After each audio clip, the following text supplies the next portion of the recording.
Ito, ano ito? Depensa, dumepensa talaga. Ayan. Kasi ang sinasabi po ngayon ng defense team at ang spokesman dyan, Attorney Michael Poa, hindi daw kasalanan ng defense team kung bakit natatagalan ito pong pre-trial sa clear of court ng Secretary ng Senado tungkol sa marami mga dokumento. Ito, pakinggan po ninyo. Ano ha? So talaga daw napakaraming ebidensya, dokumento. Team ni VP Sara talagang napakarami lang daw talaga ng mga dokumento na kailangang markahan. For example nga, Jiggy, yung sa Article 1 kaugnay sa confidential Ano, funds, News 5 nasa report. 4,000 Thank you. dokumento yung kailangan nilang i-check at markahan at lagdaan. Ano? Kaya ang naging solusyon dyan, Jiggy, ng Senate Clerk of Court, dagdagan na lamang yung marking stations, ano, particular doon naman sa Article 2 o yung sinasabi tungkol doon sa unexplained wealth ng Vice Presidente para masabili, simultaneous, sabay-sabay yung pagmamarka ng mga ebidensya, no, yung documentary evidence. At itinanggi ng defense team na kulang sila sa tao at ang sinasabi nga nila, yung prosecution team nga raw, yung mga public prosecutors o yung Nasa mga Tony Poa kongresista yan. na nasa prosecution team, hindi raw tinatapos. Magpapakita lang sa umaga and then ipapasa na raw yung trabaho sa mga private prosecutors. Malaking bagay daw sana kung nariyan mismo yung mga public prosecutors dahil dagdag manpower din sila. Samantala, hindi naman daw papayag ang defense team na isahang markahan yung mga parehas sa dokumento, no, dahil nag-iingat din daw sila. At Jiggy, madagdag ko lang bago ko tumayo dito, nagpa-interview din si Congressman Terry Redon at itinanggi niya yung sinabi ng depensa na kulang. hindi tinatapos ng mga public prosecutors yung trabaho ng pagmamarka dahil ayon kay Congressman Terry Redon, nandito siya simula umaga alas 9 hanggang 5 o'clock to 5:30 ng hapon hanggang matapos yung trabaho simula pa noong nakarang Webes hanggang ngayong araw na ito. Narito ang bahagi ng pahayag ni Attorney Michael Poa ng defense team. Pakinggan natin, Jiggy. Yeah.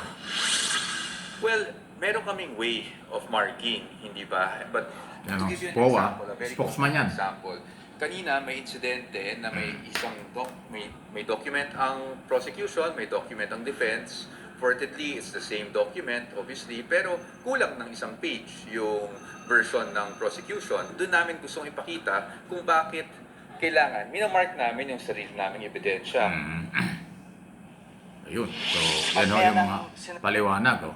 So, thank you sa News 5. Isa lang ho sa mga news organization na talaga nakatutok ko dito dahil kasi talaga naintindihan ko dahil ganyan ho ang trabaho ng media talaga. Bantayan ang lahat ng anggulo, lahat ng oras, araw, nagkakaroon po ng pagbabago. So, paano kaya ito? Alam nyo kasi pagka nabitin dito sa pre-trial, malaki po ang mawawala sa side ng magkabilang panig pagdating ng actual trial. Kasi dokumento po sa trial. Dokumento at testigo ang kailangan sa trial. Hindi naman pwedeng debate lang ng mga abogado. Dahil bawat galaw ng prosecution, nakakibat dyan ang ebidensya at dokumento. Bawat galaw ng defense team, ganoon din, may dokumento rin. Lahat po ng dokumentong yan dapat maisumite sa clerk of court or secretariat ng impeachment court ang Senado. Hindi ho kaya ng 3-4 na araw lang. Sa dami. Libo-libo kasing dokumento yan. Hindi naman pwedeng ang magsumite lang ay side ng prosecution. Dapat meron din ang depensa. Kaya nga ho, libo-libong dokumento yan. Kung iilan lang yung staff ng secretariat na nagbabantay dyan, lahat palang pahina, tinitingnan. Wow! Hindi pala halimbawa volume. Kung isang volume ng dokumento yon sa isang kaso, yun na lang, hindi pala. Lahat palang pahina.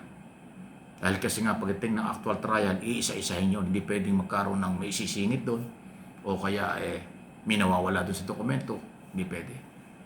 Kaya itong pre-trial po ay napaka-masalimot. Akala natin simple lang, hindi pala. Hindi pala. Dito pa lang sa pre-trial ay nagkakaroon na ng, hindi naman iringan, pero diyan ako nagkakaroon ng mga pwedeng discrepancies sa mga dokumento na talagang tututulan na magkabilang panig. So, kailangan dito full time. Na oras. So, mula pala umaga hanggang gabi, ginagawa nila. Pangatlong araw pa lang. So, kulang na kulang. Papasok na ang weekend. Paano yan? Nako, ayaw natin pangunahan ito, pero bahala sila dyan. Tayo naman ay nagbabalita, nag-oobserba, nagbibigay ng analysis at opinion sa mga nangyayari. For information at for education lang naman. Para sa akin, dapat parehas bigyan at yan naman ang kailangan ng pagkakataon ng oras, dokumento ang magkabilang panig na yun ang inaasahan natin.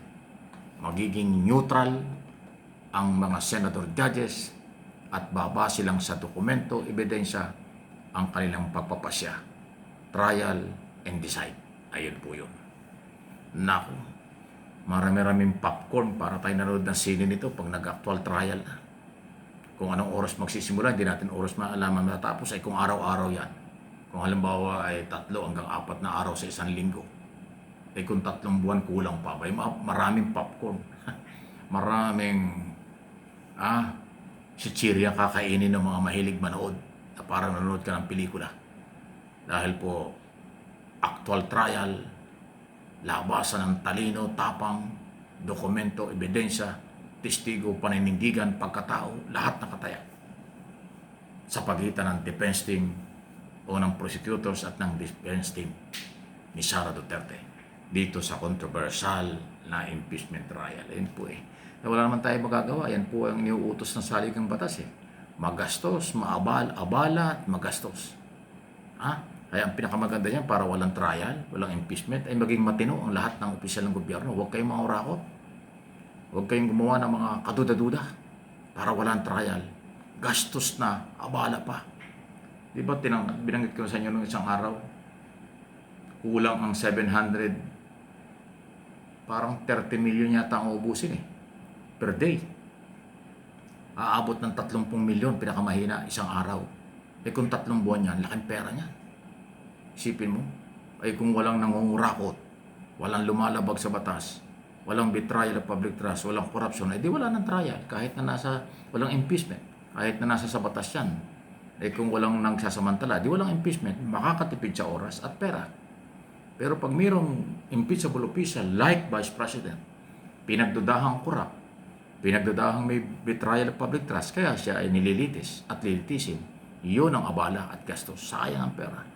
30 million per day, kung 3 araw sa isang linggo, 90 million. Kung maka-4, 120 million. 120 million per week ang magagastos ng Senado, ng taong bayan, ng mamamayang Pilipino. Kasi pera natin yan. Hindi naman pera ng senador yan. Hindi naman pera ng Malacanang yan. Hindi naman pera ng kung sino. Pera yang galing sa buwis ng mamamayang Pilipino. Kung gagastos, sabihin natin, 100 million isang linggo. Kung 3 buwan, daming pera. Kung lumampas pa ng 3 buwan, daan-daang milyon dahil lang sa trial. O, di ba? Samantalang kung hindi kayo kurap, hindi kayo abusado, hindi tayo makakatipid, walang trial, walang gastos. Ay, nako talaga. Hindi ko naman sinabing guilty si Sara.